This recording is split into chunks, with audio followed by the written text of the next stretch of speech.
তো আমার প্রিয় ভিউয়ার্সরা, দেখো আমি তোমাদের জন্য আজকে চিচিঙ্গা রেসিপি নিয়ে এসেছি। এখানে দুটো চিচিঙ্গা আছে।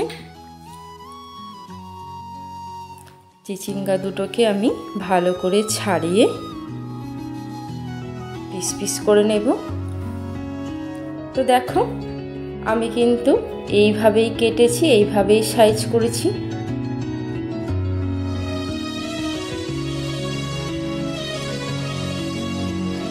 এখানে আমি একটা ছোট আলু দিয়েছি চিচিঙ্গার সাথে। এখানে মাছের মাথা আর একটা মাছের লেজা আছে।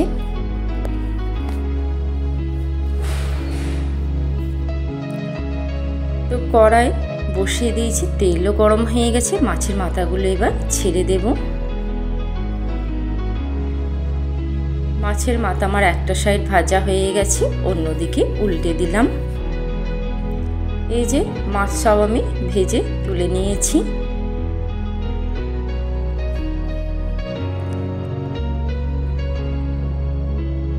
আর আমি এখানে দিচ্ছি কাঁঠাল বীজ, টমেটো, আদা আর কয়েকটা কাঁচা লঙ্কা। আদাটা কিন্তু গ্রেট করে রেখেছি, টমেটোটাও কুচিয়ে নিয়েছি। তো ওই তেলের মধ্যে আমি কালো জিরে ফোড়ন দিয়ে দিলাম, দিয়ে চিচিঙ্গা আর ওই একটা কেটে রাখা আলুটা দিয়ে দিলাম। এটাকে আমি এবার ভালোভাবে নেড়ে ছেড়ে নেব।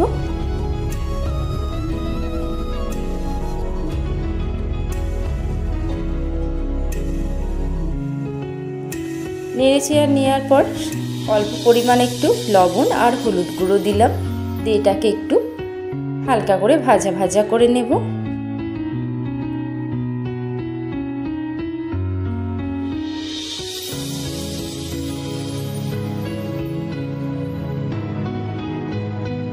হালকা করে ভাজা করে নেওয়ার পর আমি এর মধ্যে গ্রেট করে রাখা আদাটা আর কাঁচা লঙ্কাটা দিয়ে দিলাম, দিয়ে আবারও ভালো করে নাড়াচাড়া করে নেব।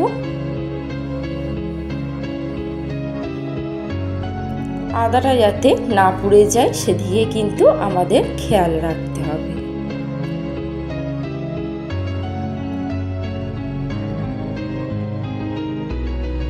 তো দেখো একে একে এর মধ্যে আমি এবার টমেটোটা দিয়ে দিলাম। টমেটোটা দিয়ে আবারও আমি ভালো করে নাড়াচাড়া করে নেব।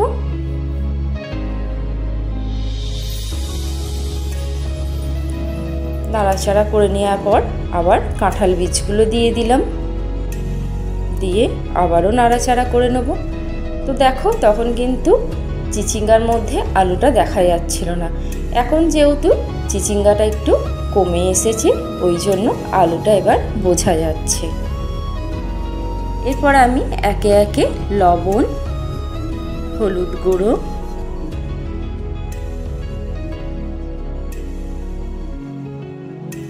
স্বাদ মতো একটু চিনি, লঙ্কার গুঁড়ো, জিরে গুঁড়ো দিয়ে আবারও আমি ভালো করে নাড়াচাড়া করে নেব। তো এটাকে কিন্তু ভালো করে কষিয়ে নিতে হবে। কিছুক্ষণের জন্য ঢাকা দিয়ে রেখে দিয়েছিলাম। তো তারপর দেখো ঢাকা দেওয়ার পর এই অবস্থায় ফিরে এলাম।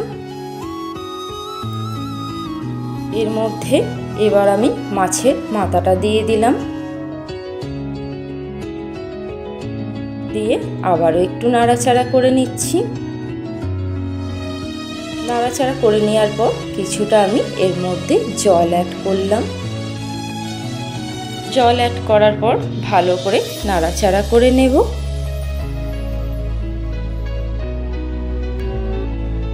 তো দেখো মাছের মাথাটা দেওয়ার পরে কিন্তু আমি লেজাটা দিয়ে দিইনি, জলটা দেওয়ার পর কিন্তু আমি এখানে লেজাটা দিলাম, কারণ মাছটা ভেঙে যাওয়ার ভয় আছে। তো এইটা ফুটে গেছে, আমি কিছুক্ষণের জন্য ঢাকা দিয়ে রেখে দেব। তো ঢাকা দেওয়ার পর দেখো বুঝতেই পারছো আমার কিন্তু এই মাছের মাথা দিয়ে চিচিঙ্গা রেসিপিটা হয়েই গেছে। তো আমার প্রিয় ভিউয়ার্সরা, তোমরা অবশ্যই আমাকে কমেন্টে জানিও যে তোমাদের এই রেসিপিটা কেমন লাগলো আর তোমরা এটাকে কি বলো সেটা আমাকে জানিও। আমরা তো এটাকে চিচিঙ্গাই বলি। রাধে রাধে বন্ধুরা।